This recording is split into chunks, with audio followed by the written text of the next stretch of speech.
Hi beauties, welcome back to my channel. I am back with another skincare product which name is I'm from Licorice Calming Cream. This is a face calming cream, tamps down inflammation and strengthens the skin barrier. This cream also works to reduce redness, acne scars, helps reduce the appearance of post-breakout scars, and hyperpigmentation for radiant and even-toned skin. This product is suitable for sensitive and acne-prone skin. Can be used as moisturizer after retinol and acne or other acid treatment to calm down skin irritation and redness. This is a very nice cream, very lightweight and without any greasy feeling.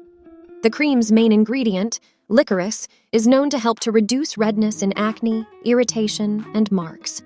This cream is fast absorbing, leaving skin even and soft.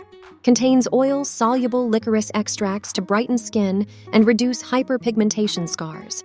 How to use: apply an appropriate amount on clean skin at the last step of the skincare routine and gently pat to aid absorption. Final thought: it really helps reduce redness and irritation. I use it at night after retinol and acne treatment. This saved me from hyperpigmentation. I used it on bleeding broken breakout wounds on my face that were freshly made, and I woke up with it being 80% gone. My old intense hyperpigmentation finally starting lightening. The feel of the cream itself is the perfect texture. It keeps you hydrated without being oily or sticky. I think it would be perfect for all skin types. My skin is combination, but it leans more oily. I use this moisturizer at night and wash it off in the morning. It did not sting my irritated skin.